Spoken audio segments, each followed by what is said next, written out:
Darius Wynn was 42 years old, and for 12 years he had been the kind of husband who asked no questions, trusted completely, and built a life with his own hands, a paid-off home, no debt, a marriage he believed in. What he didn't know was that his wife Camille had spent 19 months planning her exit, draining their joint account in small, careful increments, and meeting privately with a divorce attorney, all while her lover coached her on exactly how to take everything Darius had built. That lover's name was Preston Falk. And Preston had decided that the fastest way to remove Darius from the equation was to show up at his front door on a Friday night with 3 large men, a fraudulent deed transferring the house to Camille, and 6 words, "You're going to sign this." Preston Falk had targeted quiet men before. He knew how they folded. What Preston did not know, what none of them knew, was what Darius had spent 12 years doing before he ever met Camille. And he was about to find out. Before we jump into the story, comment where in the world you are watching from, and subscribe, because tomorrow's story is one you need to hear. The coffee was still hot. Darius Wynn sat with the mug cradled in both hands, elbows on his knees, watching the dark breathe. 4:47 in the morning. The neighborhood was completely still. No cars, no voices, no dogs. Just the faint sound of wind moving through the oak trees that lined the back fence, and the distant hum of the city existing somewhere beyond all of it. He liked this hour. Always had. In the Navy, the hours before dawn had belonged to the mission, to the brief, to the final equipment check, and the last quiet moment before everything became noise and speed and consequence. He had learned to love those minutes, not because they were peaceful, but because they were honest. The world hadn't started performing yet. Nothing was pretending to be anything it wasn't. He still used the hour the same way. To think, to check, to be still in a way the rest of the day rarely allowed. His back porch faced east, and in a few hours the sun would clear the tree line and paint the yard in long golden panels. He had planned the deck furniture specifically for that. 2 chairs angled just right, a small table between them, sized for 2 mugs. He had built the rhythm of his mornings around the light, the same way he had built everything else in his life, intentionally, without waste, without needing anyone to notice. He set the mug on the armrest and reached for his phone, pulled up the camera application out of habit, and scrolled through the overnight footage the way another man might scan a news feed. 3 cameras total: front porch, driveway, side yard along the gate. He had installed them 3 years ago, after a string of car break-ins 2 streets over. They had nothing to do with distrust. They were simply good information management. He watched the timestamps roll by.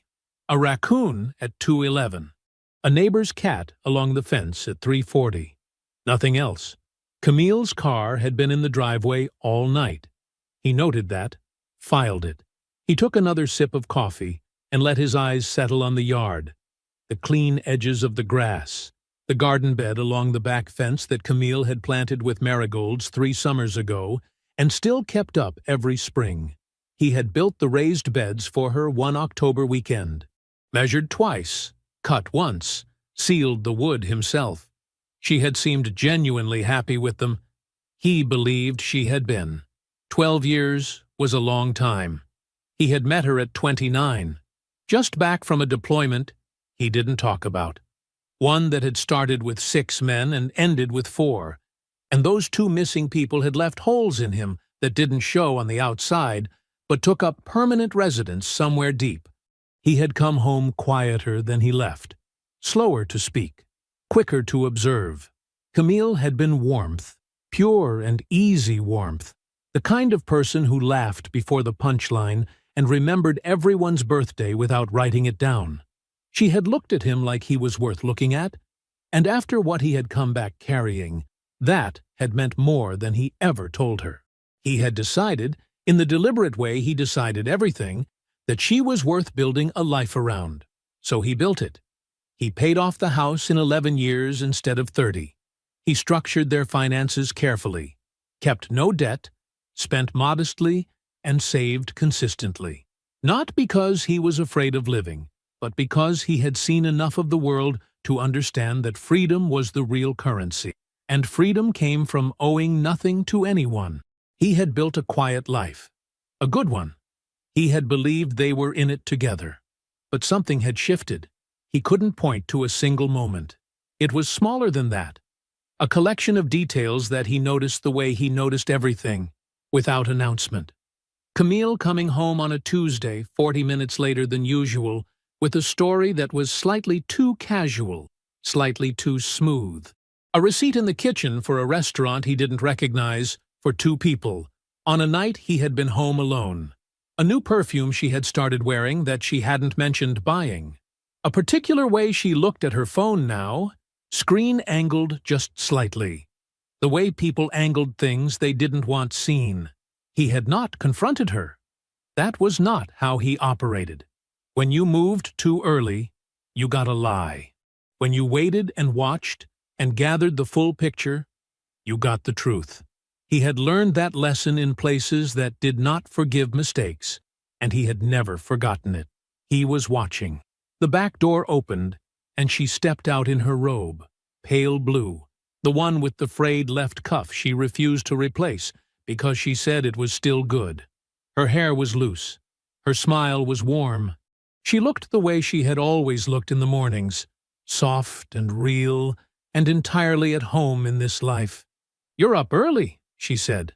"You want eggs?" He looked at her. He smiled, full and easy, the smile she expected, the smile she had always gotten. "Yeah, baby," he said. "That sounds good." She went back inside. He turned back to the yard. His eyes were steady, quiet, already moving through the calculations she couldn't see and didn't know he had started.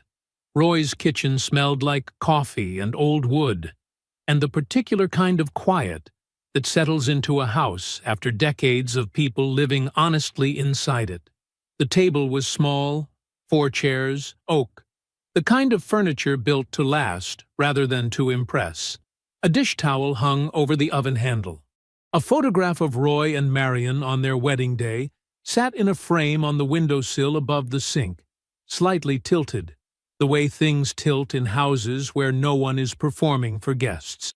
Darius sat across from his uncle with both hands wrapped around a mug and said nothing. Roy said nothing either. That was the thing about Roy.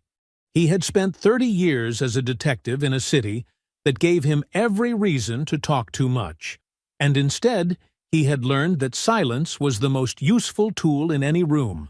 He set his phone face up on the table between them and slid it forward without ceremony, without preamble, without a single word of introduction. Then he folded his hands and waited. Darius looked down at the phone. The photograph was clear. Good resolution. Roy had always been precise, even with the small things. The restaurant was upscale, candlelit, the kind of place with white tablecloths and wine glasses with long stems. Uptown Charlotte.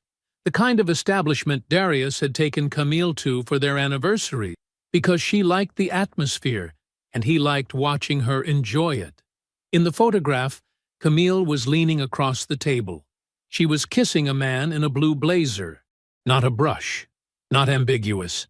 She was leaning all the way across with purpose, one hand on the table for balance, and the man, tall, broad-shouldered, a certain kind of deliberate ease in how he occupied the chair, had his hand at her jaw. Darius looked at the photograph for a long time. He did not look away from it quickly, the way a man looks away from something that burns him. He looked at it, the way he had learned to look at everything difficult, steadily, completely, until he had absorbed every detail, and the detail had nowhere left to hide. The candle on the table between them, the wine, the way her shoulders were, the way she was not looking around to see who might be watching. She was not nervous. She was comfortable. She had been doing this for a while. Roy let the silence run as long as it needed to. Finally, Darius straightened up. He didn't say anything for another moment. Then he reached out and turned the phone face down on the table, gently. The way you set something down that you've finished reading. "You were there for your anniversary," Darius said. It was not a question. "Marion's favorite place," Roy said.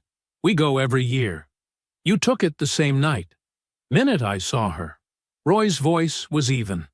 No apology in it, because there was nothing to apologize for. "Called you when we got to the car." Darius nodded slowly. He remembered the call. He had been sitting on the back porch.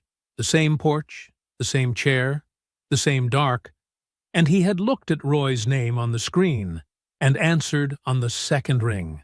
Roy had said, "I need to see you this week. It's about Camille. Nothing more." And Darius had said, "I'll come Thursday." And they had hung up, and he had sat there for a while before going inside. He had already known, in the way you know things before you know them. "I'll help however you need," Roy said. "Whatever that looks like. You tell me." Darius looked at his uncle, at the 68 years of wear and loyalty and hard-won clarity in that face, and felt something move through him that he did not give permission to land. "You need anything from me right now?" Roy asked. Darius picked up his mug. "You got more coffee?" Roy studied him for just a moment. Then he got up without another word and brought the pot to the table. The drive home took 22 minutes. Darius drove the speed limit the whole way. He kept the radio off. He watched the road and the traffic, and the lights cycling green to yellow to red. And he breathed steadily, and he did not allow himself to arrive somewhere he wasn't ready to be yet. Camille was in the kitchen when he got home. She was at the counter with her back half-turned, laughing at something on her phone. A short, bright sound that bounced off the tile. The kind of laugh that required absolutely no awareness of anything around her. The kitchen smelled like the garlic bread she'd made with dinner. A plate was set aside for him, covered with a paper towel, on the counter by the stove. He stood in the doorway for exactly 2 seconds. Then he walked in and kissed her on the side of the head and said he was going to eat and then turn in early. She said, "Okay, babe," without looking up. He took the plate to the table and ate alone and quietly. And when he was done, he washed his dish and said goodnight. She was still on her phone. He lay in the dark beside her and stared at the ceiling. She was asleep within 20 minutes. Her breathing was slow and even, completely unbothered, completely at rest. The ceiling fan turned overhead. The room was cool and quiet. Darius did not sleep. He ran through what he knew. He ran through what he didn't know yet. He ran through what he would need, and how long it would take, and what order the pieces needed to come together in. He was patient. He had spent 9 days in a hide site in Yemen once, eating cold rations and breathing through his nose, and waiting for a 30-second window that only came on day 8. He could wait. He was very, very good at waiting. He was up before 4. Camille wouldn't stir until 7, maybe 7:30 on a Saturday. He had time. He made coffee, set the mug on the kitchen table, and pulled the filing drawer open beneath the built-in desk in the corner, the one Camille used for coupons and take-out menus and things she meant to deal with later. The bank statements were in the back. 12 months of them.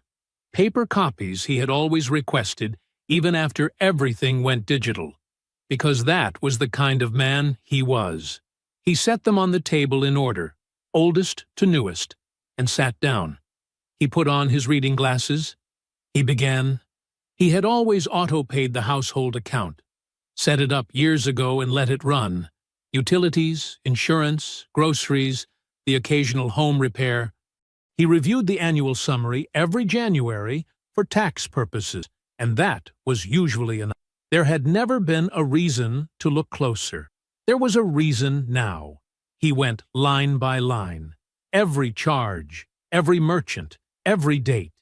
He had a yellow legal pad beside him, and he wrote things down in 2 columns, known and unknown. The known column filled fast. grocery stores, the utility company, the gas station she always used, the pharmacy, the streaming service. Normal, expected. The unknown column was slower, but it filled. A hotel in Asheville, $189, a Tuesday night in March. He remembered March. She had told him she was visiting a college friend. He had not thought about it again. He wrote it down. A restaurant in Greensboro, $94, a Friday in May. She had worked late that Friday. He had eaten leftovers and watched the game. He wrote it down. A boutique jewelry store in South Park, $217, the Saturday before his birthday. She had given him a watch for his birthday, a nice one. He had thanked her. He had worn it to dinner. He wrote it down. Another hotel, Greensboro again, $204, a weekend in June when she had said the girls were doing a spa trip. He wrote it down. He kept going. It took him 2 hours to get through everything. The coffee went cold, and he did not get up to warm it. By the time he reached the most recent statement, the unknown column covered most of the legal pad. 43 separate charges across 11 months. None of them large enough to catch his eye in isolation. None of them exceeding $230. Some as small as $34. A lunch, probably. Somewhere she had paid cash, but used the card for drinks. 43 charges, combined, just under $4,000. $4,000 he had worked for, paid into their shared account, and watched leave without ever once being told where it went. He set his pen down. He took off his reading glasses and set them on the table. He sat for a moment and looked at the two columns side by side. Then he put his glasses back on and kept working. He called Roy at 9. Roy picked up on the second ring, the way men who have spent their lives in law enforcement always answer, alert, no matter the hour. The man in the photograph, Darius said. I need a name, whatever your contacts can pull. Already asked around, Roy said. After I called you. Of course he had. Preston Falk, Roy said. 44. Real estate broker, mid-level, offices over in Ballantyne. Drives a Range Rover, leased. Has a habit of getting involved with married women. Darius was quiet. Not the first time he's done something like this, Roy continued. There's a situation in Greensboro about 3 years back. Husband found out. There was some kind of pressure applied, and the husband backed down. Took a payout and signed whatever needed signing. A pause. Same story in Raleigh 2 years ago. Different woman, different husband. That one settled quieter. Darius wrote Preston Falk at the top of a clean page on the legal pad. He underlined it once. He walked away clean both times, Roy said. He did, Darius said. Neither of them said anything for a moment. I appreciate you, Roy. I know it, Roy said, and hung up. Felicia Okafor picked up on the third ring. He had been her client for 6 years, since before the house was paid off, when he'd wanted clean documentation on every financial decision he made. She knew his complete picture. She knew it better than most people knew their own. He told her everything in 12 minutes, standing at the kitchen window, watching the backyard in the early morning light. She asked 3 clarifying questions. She did not express surprise. She did not offer sympathy or perform alarm. When he finished, she said, The house is the primary marital asset. It'll be subject to equitable distribution under state law. Your retirement accounts as well, prorated for the marriage period. A brief pause. I'm going to need copies of everything you just described. I'll have them to you Monday. I'll prepare for a divorce filing and begin reviewing discovery options, she said. Don't do anything with the household account yet. I won't. And Darius, her voice was level. Don't tell her you know. I know, he said. He ended the call. He went back to the table. He stacked the statements in order, oldest to newest, and paper clipped them together. He did the same with the legal pad pages. He placed everything inside a manila folder from the desk drawer. He found a pen and wrote on the tab in clean block letters, "Household Statements." He filed it in the back of the drawer, behind the takeout menus. He was not done gathering. The call came on a Wednesday. Darius was at his desk at the defense contracting firm, 2 floors up in a glass building off I-485, reviewing a logistics report for a procurement review the following week. The work was methodical. He was good at methodical. His personal cell buzzed against the desk. Unknown number. He picked it up. "Yeah. You Darius Wynn?" Not a question. The voice was smooth, practiced. The kind of voice that had been used to getting its way for so long it had stopped thinking about whether it deserved to. "I am," Darius said. "Time we talked, man to man." A brief pause, theatrical, like the man on the other end had rehearsed the pause specifically. "Be at your house Friday night. I'm bringing some people. We need to discuss your wife." Darius leaned back in his chair. He looked at the logistics report on his desk. A ceiling fan turned slowly in the office across the hall. "Come on by," he said. A beat of silence from the other end. Then the line went dead. Darius set his phone on the desk and looked at it for a moment. 22 seconds. Start to finish. He picked up the phone again and called Felicia. She answered on the second ring. "Preston Falk just called my personal cell," he said. "Told me to be at the house Friday night. Said he's bringing people. His words were that he wants to discuss my wife. Time of the call? 2:14. Save it. Don't delete anything from that number." He could hear her writing. "I want you to document the call in your own words before end of day. Date, time, exact language used. Your response. Already planning on it. What's your read on Friday?" "I think he's bringing the deed," Darius said. A brief pause. "I think so too." Another pause, shorter. "What do you need from me before then?" "Nothing yet. After Friday, everything." "I'll be available," she said. "All weekend if necessary." He ended the call. He sat for a moment. Then he scrolled to Trey's number. Trey picked up on the first ring. "I need you at the house Friday," Darius said. "Early evening. Side yard, out of sight. Stay there until I call you off or things move." "What time?" 7. Maybe earlier." "All right." No hesitation. No questions he didn't need answered. That was Trey. 8 years out of the teams and still built exactly the same way. "Anyone I know?" "No. 4 of them, probably. One's large. Planning to use it." "Understood," Trey said. That was the whole conversation.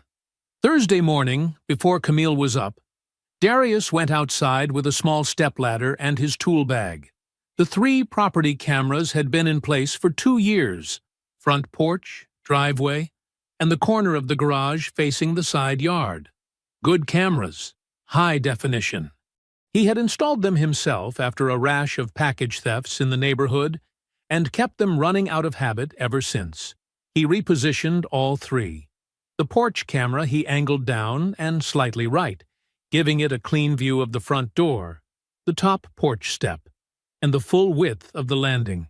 Anyone standing at that door would be captured face on, full frame. He checked the field of view on his phone, adjusted 2 degrees, checked again. The driveway camera he moved to the eave above the garage door, angling it to take in the full driveway approach from the street. Every vehicle, every person on foot, every plate. The side yard camera was the most important adjustment.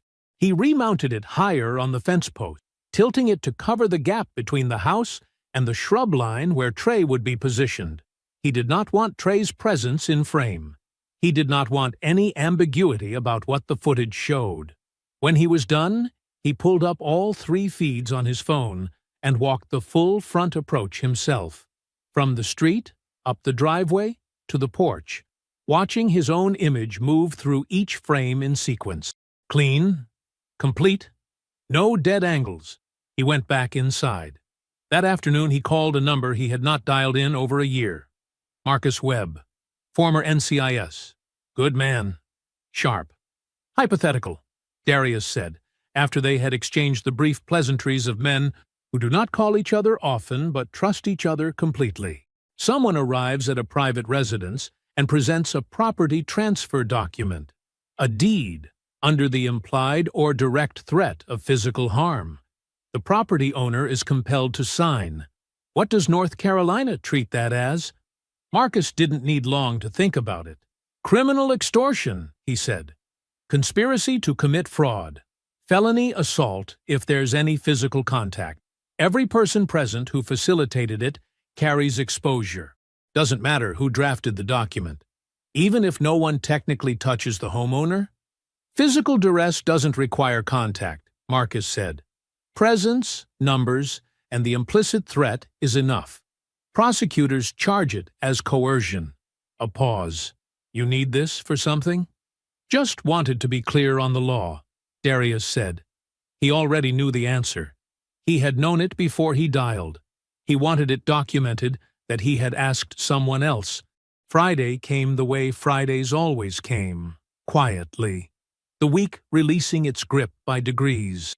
Camille left at 4:30, dressed nicely, telling him she was spending the evening at her mother's. She kissed him on the cheek. He said to tell Bernadette he said hello. He watched her car back out of the driveway from the kitchen window. Then he ate dinner. A simple plate. Rice, chicken. The green beans he'd made the night before. He ate at the kitchen table. No television, no music. He rinsed the plate and put it in the drying rack. He pulled up the camera feeds on his phone. All three live. All three clear. The porch empty. The driveway quiet. The side yard still. He set his phone on the coffee table and sat down on the couch. The house was quiet around him. Outside, the neighborhood was settling into the early dark. A dog barking somewhere up the block. The distant sound of a lawnmower finishing its last pass. The kind of sounds a neighborhood makes when it doesn't know anything is coming. He folded his hands in his lap. He waited. The Range Rover's headlights swept across the living room ceiling at 8:47 p.m. Darius heard the engine before he saw the lights. A heavy vehicle, moving slow and deliberate up the block. He recognized the particular idle of it, the way it settled when it stopped. He had spent 12 years learning to identify things by sound before he could see them. He stood up from the couch, set his glass of water on the coffee table, straightened his shirt. He walked to the front door and opened it before anyone knocked. Preston Falk was already coming up the porch steps. All 6 feet 3 inches of him, dressed in dark slacks and a black button-down with the collar open, moving with the comfortable authority of a man who had done this before and expected the same result. 3 men followed him up the path, large, unhurried, spreading out slightly the way men do when they want to be counted. The one on the left was pulling on leather gloves as he walked. Not work gloves, the fitted kind. The one on the right had something in his jacket pocket that pulled the fabric down and forward. He was not trying to hide it. The 4th man hung back near the driveway, watching the street. Darius stood in the open doorway and said nothing. Preston stopped at the top of the steps. He looked at Darius, the way men like him always looked at men like Darius, sizing up the quiet, finding it small, feeling confirmed. He reached inside his blazer and produced a folded document. He held it out. "You're going to sign this." Darius looked at the document. A quitclaim deed. He could see the header clearly from where he stood. The property address printed in neat type. A signature line waiting at the bottom.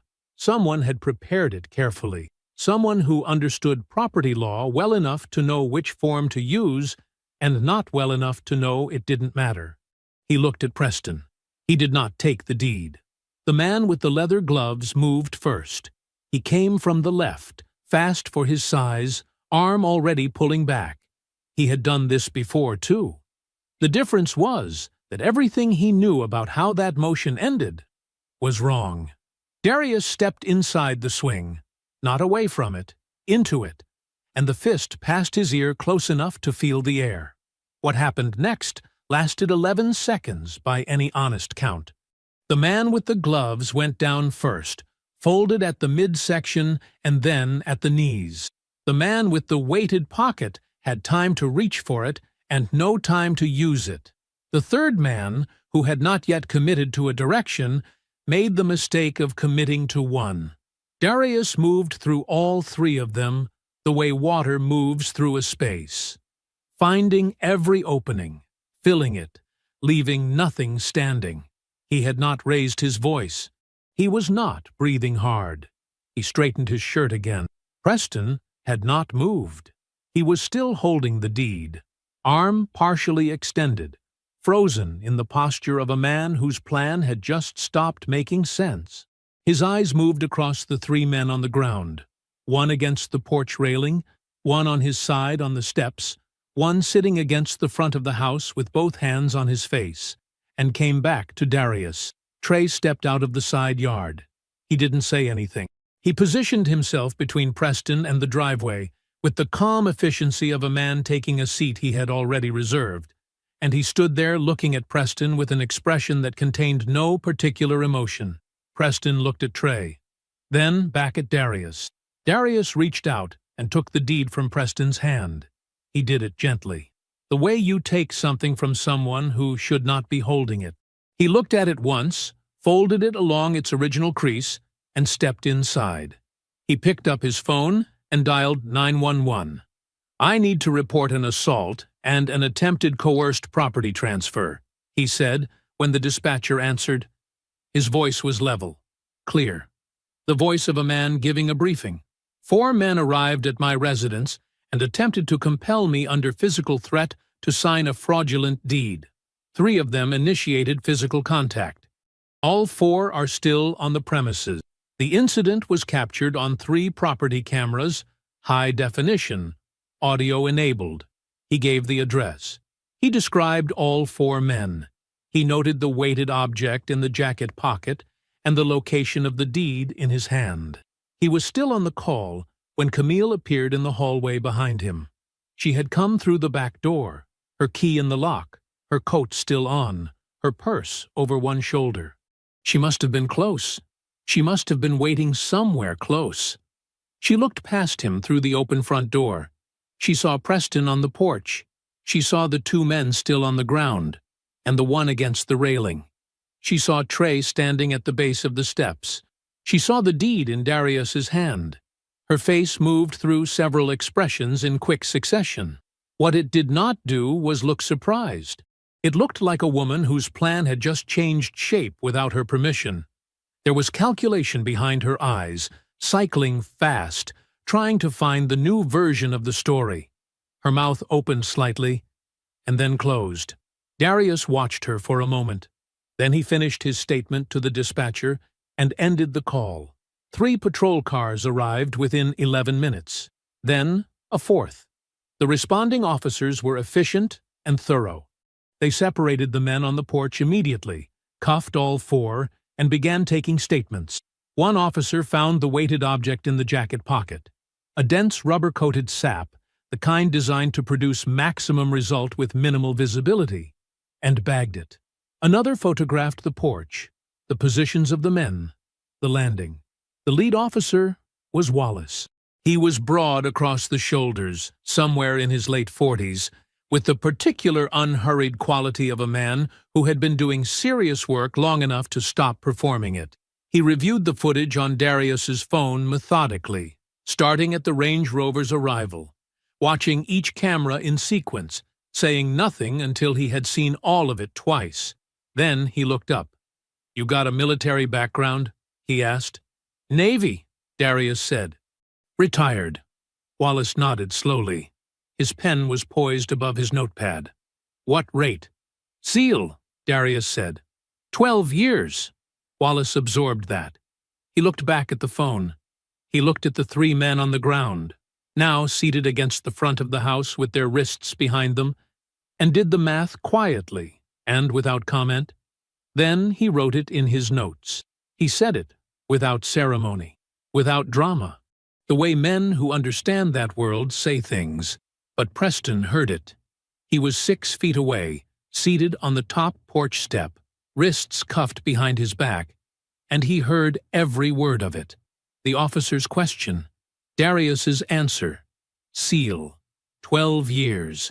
The silence that followed while Wallace did the math. Preston looked at Darius, really looked at him, the way he had not bothered to look before, because he had already decided what he was looking at. His jaw moved slightly, like he was trying to locate words that had stopped being available to him.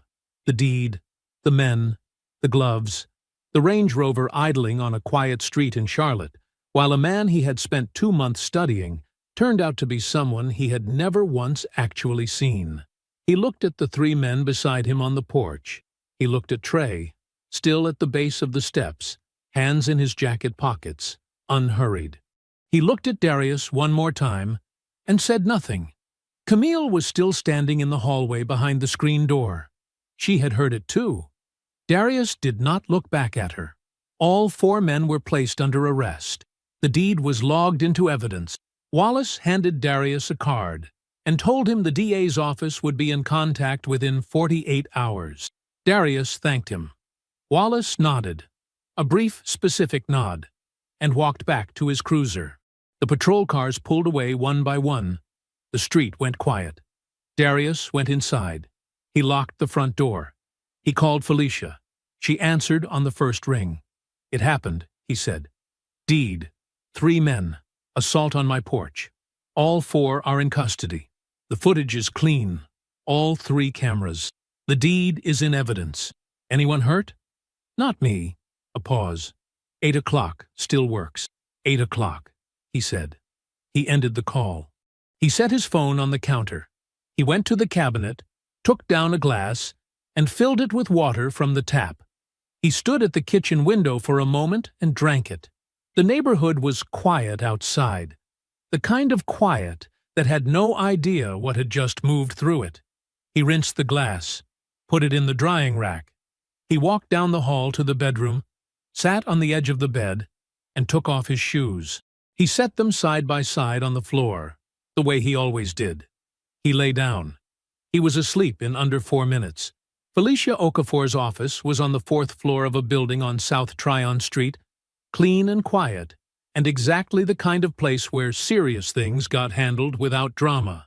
No art on the walls that wasn't a diploma, no clutter on the desk, just the things that mattered, arranged in the order they mattered.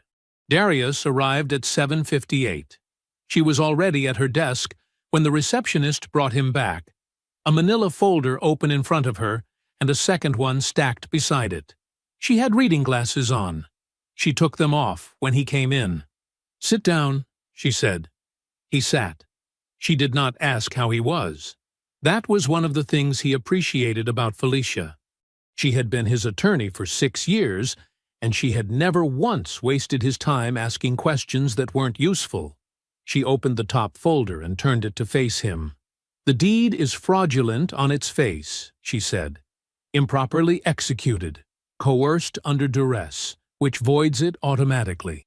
But that's the least interesting part." She tapped a printed page near the top of the stack. The notary's signature. "I ran it last night." Darius looked at the page.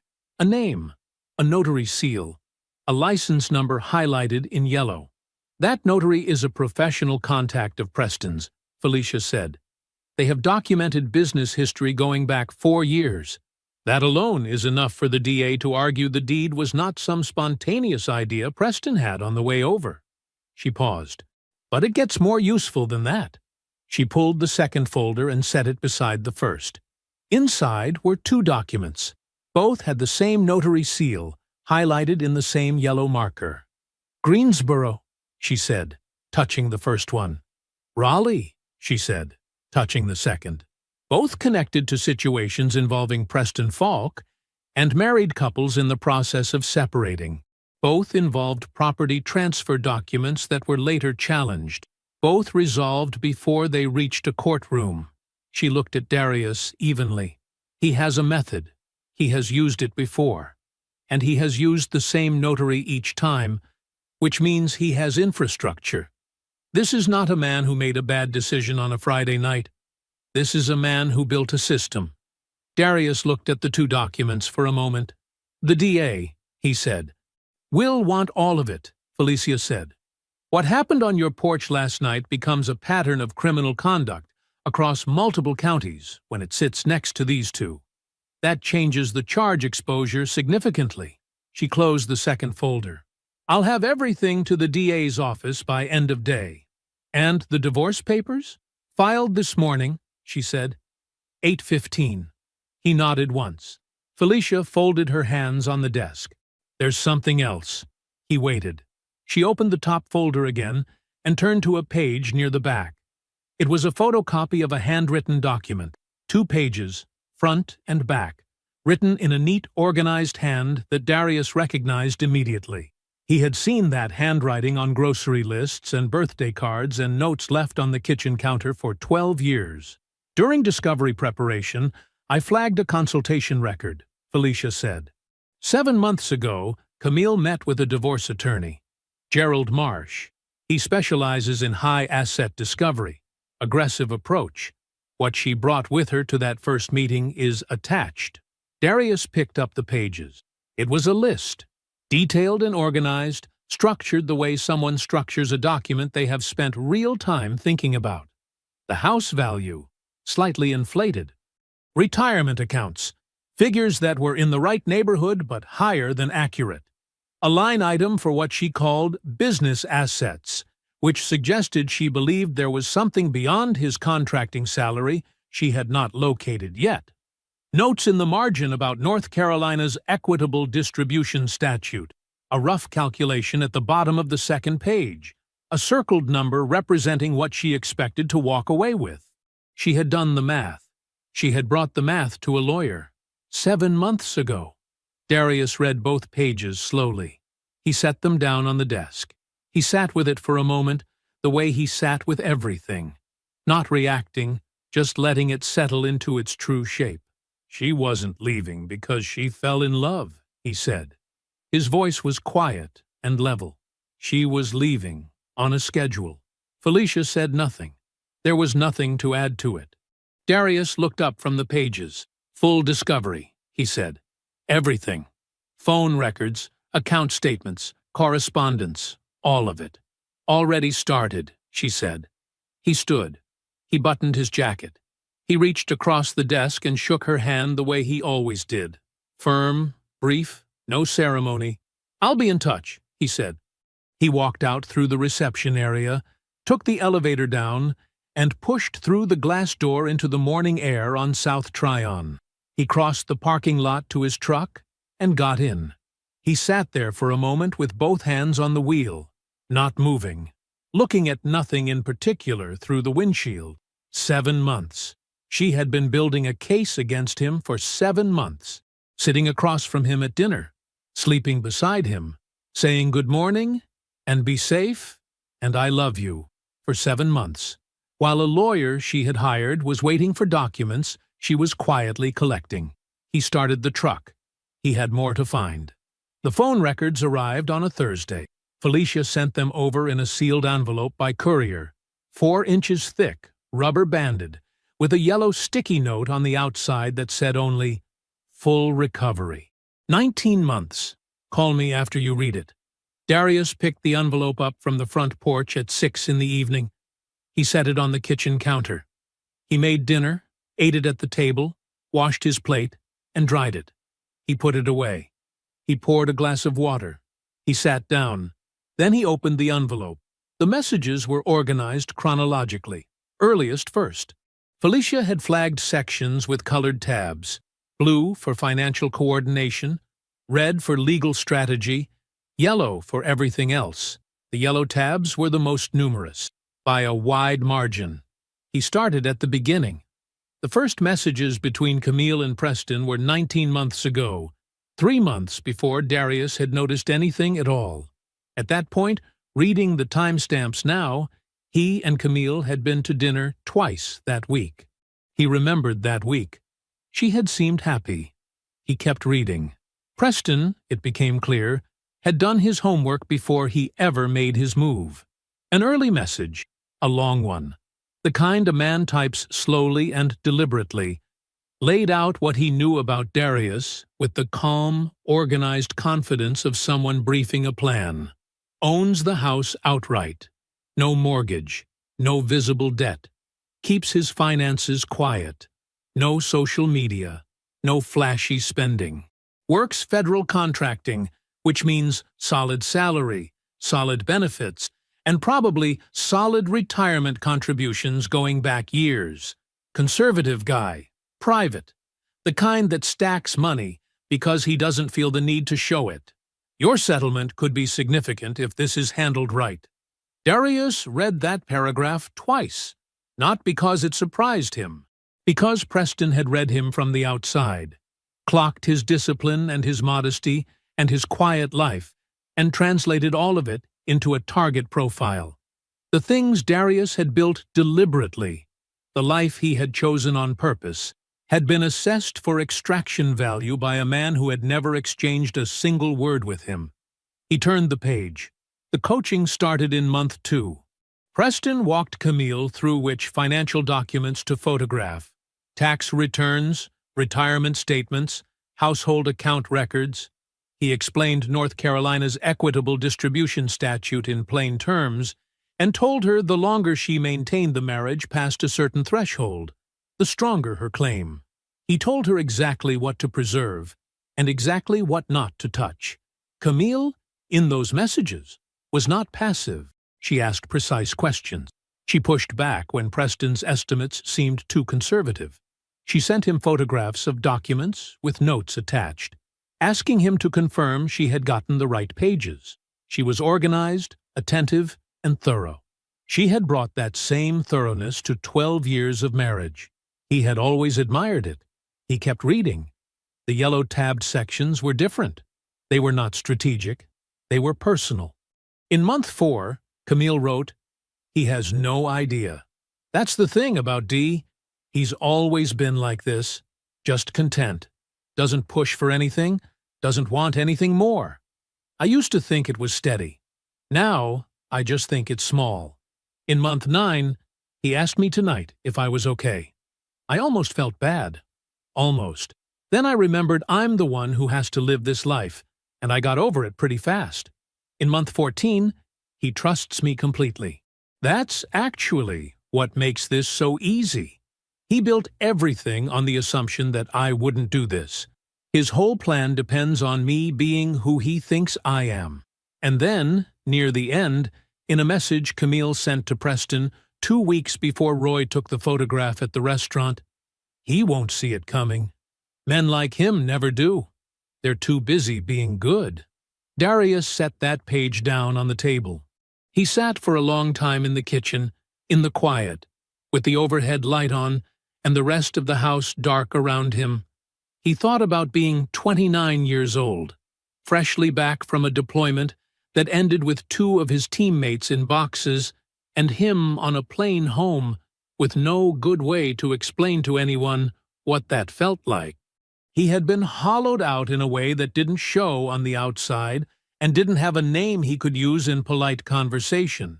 He had met Camille at a birthday party for a mutual friend, and she had laughed at something he said and looked at him like he was worth looking at, and that had been enough. That had been more than enough. He had built the whole thing with her in mind. Every payment, every decision, every deliberate, unglamorous choice to live below his means and stack the margin and make something solid that no one could take. Too busy being good. He got up from the table. He rinsed his mug in the sink, dried it, put it back in the cabinet. He stood at the window for a moment looking out at the backyard. Then he picked up his phone and opened his notes. He added 1 line to the list that was already there. The right people need to hear what was said in the dark. He set the phone down. He went to bed. In the morning he called Roy first. He didn't read the messages aloud.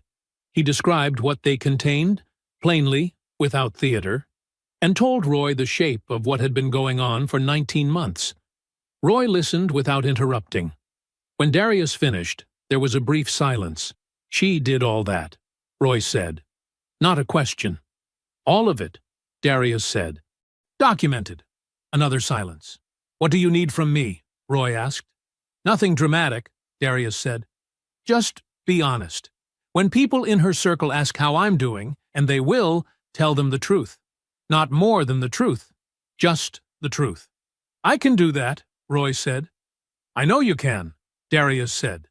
He hung up and sat with the second call for a moment before making it. Then he dialed. Bernadette answered on the second ring, the way she always did. "Darius," she said, warm and immediate, the way she had always said his name. "Yes, ma'am," he said. "I was wondering if I could come see you." A brief pause. "Come today," she said. "I'll put on coffee." Bernadette's house was in the Noda neighborhood, a brick rancher she had lived in for 30 years, with a garden out front that she maintained with the same quiet discipline she brought to everything else. The hydrangeas along the front walk were just beginning to come back. She met him at the door before he knocked. She had coffee ready, and she poured it without asking, and she sat across from him at her kitchen table, and folded her hands, and looked at him with the steady, clear-eyed attention of a woman who had already understood, long before this moment, that something was wrong. He told her everything. He told her about Roy's photograph. He told her about Friday night, the Range Rover pulling up, the men climbing out, the leather gloves, the deed, the 15 seconds on the porch, and Officer Wallace asking his question in front of Preston in handcuffs. He told her about the hidden attorney consultation, the handwritten settlement list. He opened the folder he had brought and showed her selected pages from the recovered messages. Not all of them, but enough. The coaching. The financial strategy. The contempt. Bernadette read without speaking.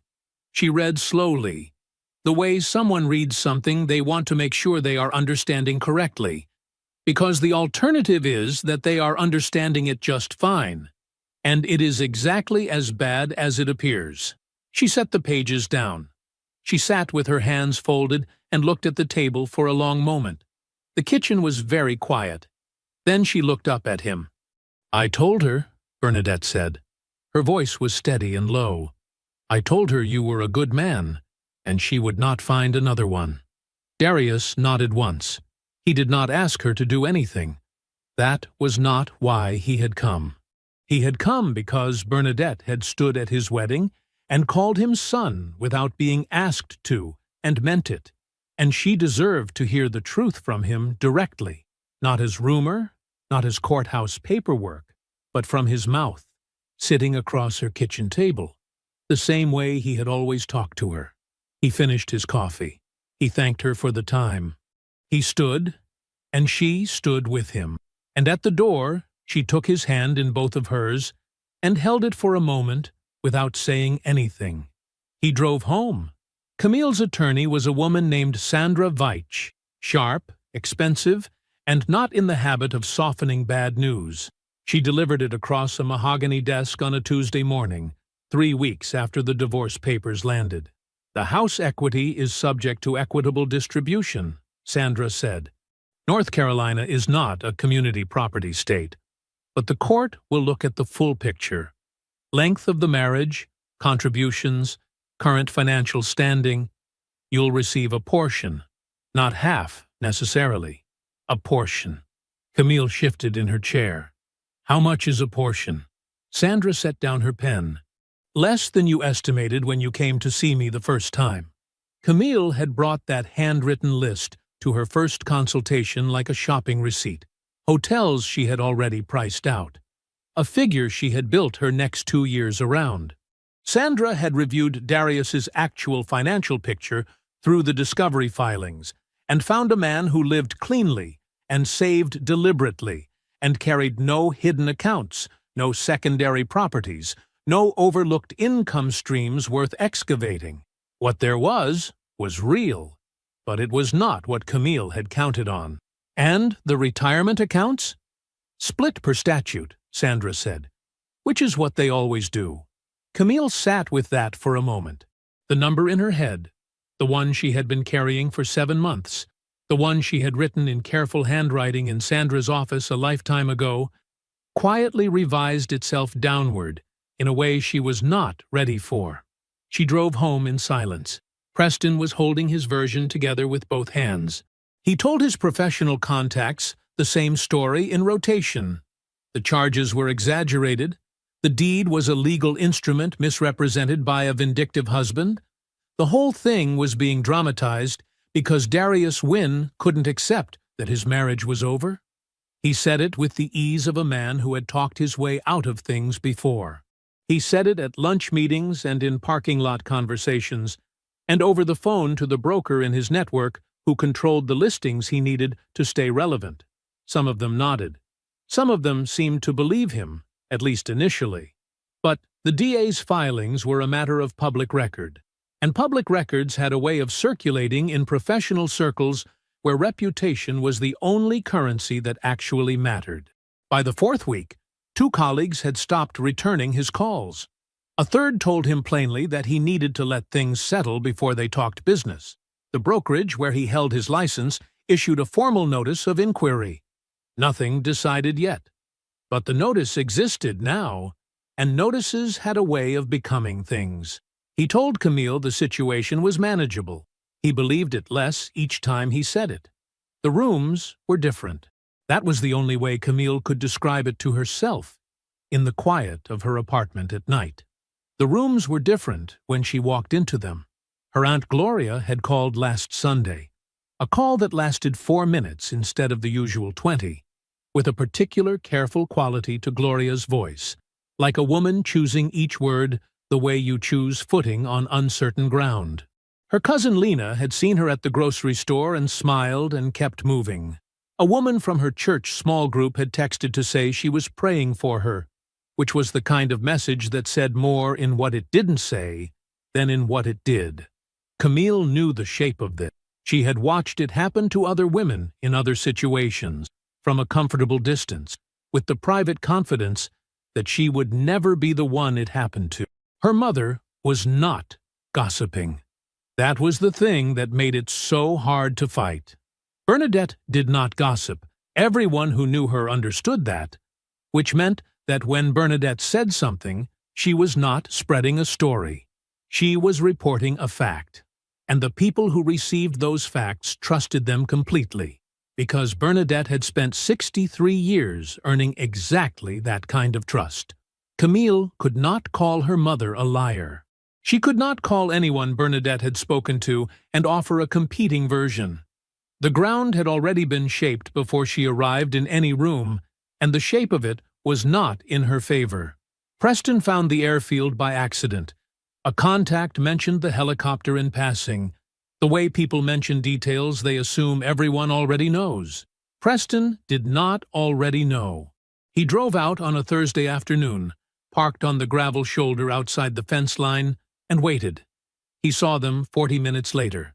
Darius and another man, broad-shouldered, unhurried, moving around the small Robinson R22 with the easy familiarity of men who had done this 1,000 times, checking instruments, walking the tail. No conversation he could hear from where he sat, just 2 men running through their checklist with the quiet competence of people who did not need to perform it for anyone. Then they climbed in and lifted off, clean and simple. The helicopter banked northeast and shrank to a point and disappeared into the open sky. Preston sat in his leased Range Rover, 3 payments behind, and watched the empty sky for a moment after they were gone. The fear that had started on the porch, when Officer Wallace asked his question and Darius answered it in that flat, certain voice, had not left.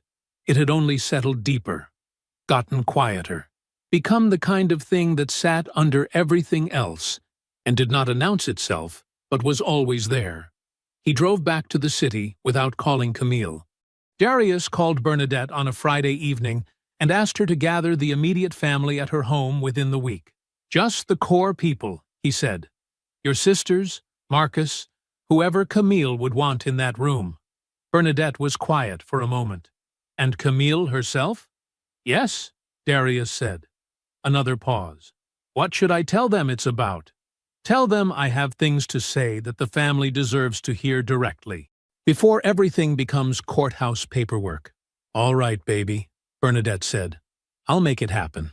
Bernadette's house smelled like coffee and sweet potato pie. She had cooked. That was the first thing Darius noticed when he came through the front door. A full spread on the dining room sideboard, coffee, juice, a pie cooling on a trivet. Like company was coming. Like this was a visit. He supposed it was. The family was already seated when he arrived. Bernadette at the head of the room in her good chair, back straight, hands folded in her lap.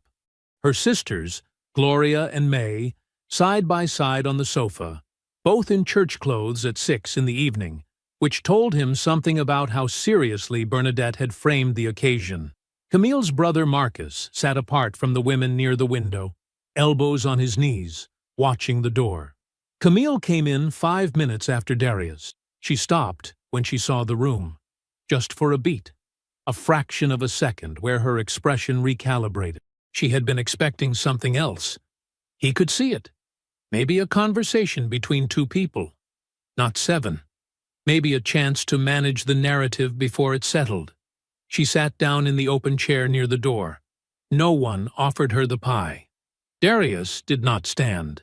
He sat with his folder on his knee and spoke in the same voice he used for everything. Level, unhurried, carrying no weight it didn't need to carry. He started with the photograph. He passed Roy's phone image to Gloria first and let it travel around the room. He said where it was taken, who took it, and when. He did not describe his reaction to seeing it. The photograph described itself. Then he described the Friday night. He kept it factual. Preston's Range Rover in the driveway. 4 men on the path. The leather gloves pulled on while walking up. The quitclaim deed produced from inside a Blazer, a document prepared to transfer their home to Camille before any divorce proceeding could complicate the timeline. He described how Preston held it out. He described what he said. "You're going to sign this." He told them how the night ended. All 4 men arrested. The deed logged into evidence. He mentioned Officer Wallace and the question Wallace asked him on the porch while Preston stood 6 feet away in handcuffs. What rate? Seal. 12 years. He said it the way Wallace had written it down. Without drama, without emphasis, as a statement of plain fact. He watched the room absorb it. Marcus looked up from his hands. Gloria's eyes moved to Camille, and then back to Darius. Camille was very still. Then he opened the folder. "I want to read you a few things," he said. "I'm not going to explain them. I just want you to hear them." He read from the recovered messages in the same steady voice. Preston's instructions to Camille, in his own words. Photograph the retirement account statements. Keep the household receipts. We need documentation of his income pattern for the last 3 years. He read Camille's responses. Cooperative. Organized. Sometimes enthusiastic. Then he read the other ones. The ones where she described Darius. He read them without flinching. He's comfortable. That's all he's ever going to be. Comfortable and quiet and completely satisfied with a life I outgrew 5 years ago. He read the line she had written to Preston in month 11 of their 19 months. He's never going to see it coming. Men like him never do. That's the whole point. He closed the folder. The room was quiet, in a way that had texture to it. The kind of quiet that is not empty, but full of things no one is yet ready to say out loud. Camille spoke first. Her voice was controlled and practiced, and she leaned slightly forward the way she did when she was building toward something. She said the messages lacked context. She said the situation had been more complicated than it looked on paper, that she had been unhappy for years and had no language for it, that Preston had been a mistake she was managing, that the deed was something she had never authorized or anticipated. She said it well. She had clearly rehearsed it. The room did not move toward her. Gloria looked at May. The look lasted 2 seconds. It was the kind of look that exists between sisters who have already had this conversation and arrived somewhere on the other side of it. May looked down at her hands. Marcus stood up. He did not look at Camille. He picked up his jacket from the arm of the chair. and he walked to the front door, and he left. The door closed behind him. Not slammed, just closed, which was somehow worse. Camille watched her brother go. Something in her face broke open then. Not the practiced emotion of the prepared narrative, but something real and smaller and worse. Her hands came up to cover her mouth. Her shoulders dropped. The tears came quietly, without performance, which was possibly the most honest thing Darius had seen from her in a very long time. He waited. He let her cry until she was done. No one else spoke. Bernadette sat in her chair with her hands still folded, watching her daughter with an expression Darius had never seen on her face before. Not anger, not cold, but a grief so settled and specific it looked like it had been there for months, like she had already arrived at this moment before tonight and simply waited for the room to catch up. When Camille's breathing steadied, Darius spoke. "I didn't come here to hurt you," he said. Quiet, direct. "I came here because these people love you, and they deserve to know who they've been loving." He stood. He set the folder on the side table, leaving it there where it could stay. He crossed to Bernadette. She looked up at him and reached out and took his hand in both of hers. She held it for a moment, her grip firm and warm, the grip of a woman who had made a decision about what this moment required and was not going to waver from it. Then she let go. He said goodnight to Gloria and May. He walked to the front door and stepped out into the evening air, the neighborhood going blue and quiet around him, the first stars showing low in the east. He got in his truck and drove to the airfield. Trey was already there. He was doing pre-flight on the R-22, moving around the tail with a flashlight, unhurried. He did not look up when Darius parked, did not ask how it went.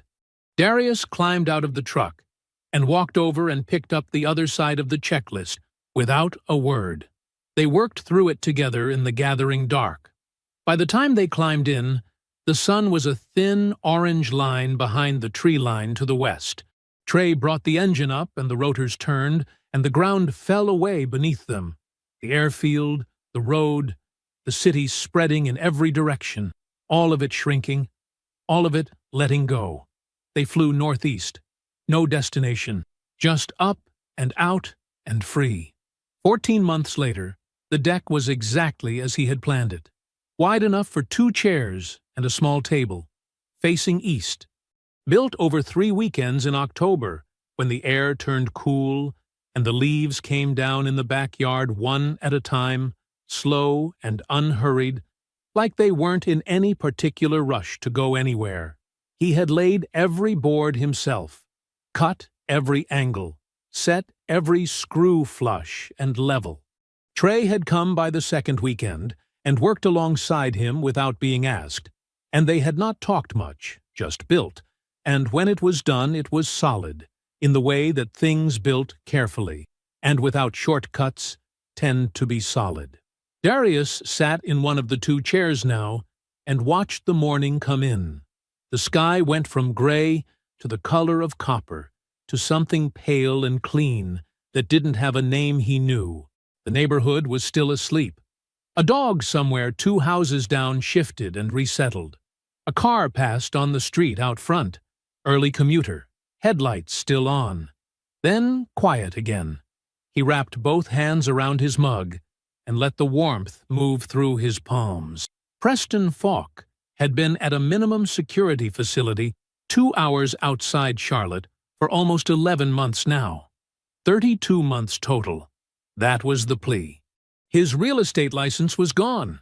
Suspended at indictment, revoked at conviction, which in practical terms meant it did not exist and would not exist again in any form that mattered.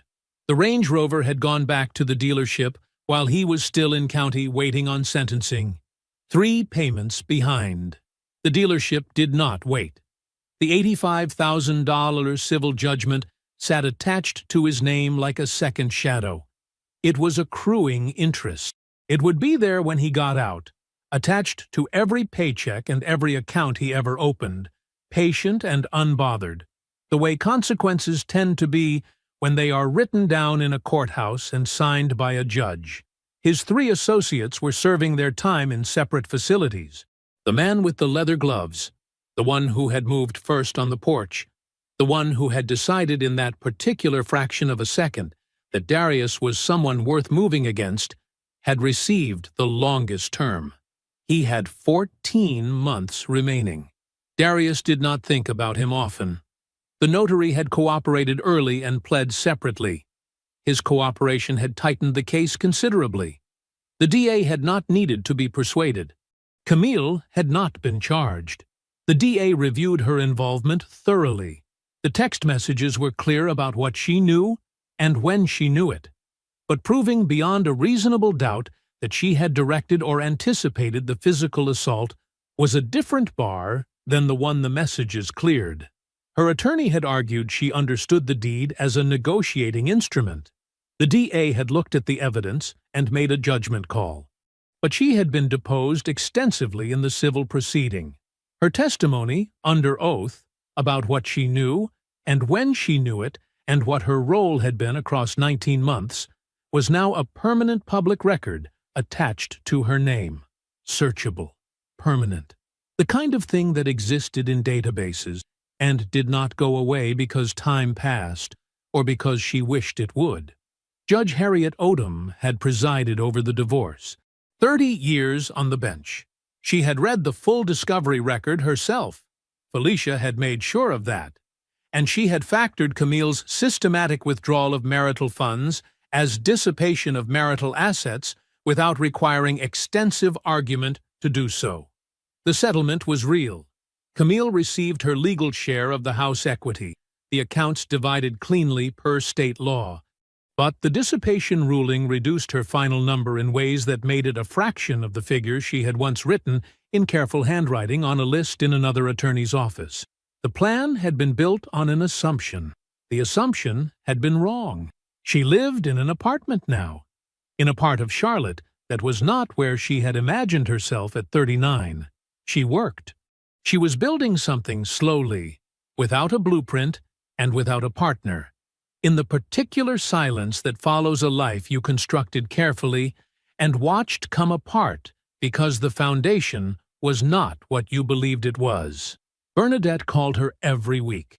Those conversations were honest and hard, and neither of them pretended otherwise. The love in them was real. A mother did not stop. But it was the harder, more honest kind of love now. The kind that did not smooth things over or offer exits that had not been earned. Camille showed up to those calls. That was something. She did not contact Darius. She understood that there was nothing she could say that would be adequate, and that understanding was its own weight she carried from one day to the next. Roy and Marion came to dinner twice a month. Roy always brought something, last time a bottle of decent bourbon and a story about a former colleague that lasted 40 minutes and was worth every one of them. Marion laughed too loud at her own husband's jokes, which had always been one of Darius's favorite things about her. Bernadette called on his birthday. She had called every year since he married Camille, and she did not stop after the marriage ended, which told him everything about what kind of woman she was. He always answered. They talked about small things, her garden, her church, something funny that happened at the market, and at the end of every call she said, "Take care of yourself, son." And he told her he would, and he meant it. He flew with Trey most weekends. The weather cooperated. Sometimes they had a destination. Most times they didn't. They would lift off, and the city would fall away beneath them, and the morning would open in every direction, and Darius would think about nothing in particular, just the air and the light, and the altitude, and the easy silence between two men who had survived things together that no one outside that world needed to know about. He set down his mug now and stood. The morning light was coming in full across the deck, spreading warm and even across the boards he had laid himself, board by board, weekend by weekend, in the cool October air of a life that was still his, still whole. still exactly what he had built it to be. He was not angry. He had processed what happened, filed it where it belonged, and moved on from it the same way he had moved on from harder things. He was not bitter. Bitterness required tending, and he had better things to do with his time. He was free. He was solvent. He was unbothered. He was standing on a deck he had built with his own hands, in a house that was paid off and clean, and his, looking east at a morning that belonged entirely to him. He picked up his mug and went inside to start his day. I hope you enjoyed that one. Be sure to like the video and subscribe so you don't miss the next story. I've picked out 2 more for you that I think you'll really like.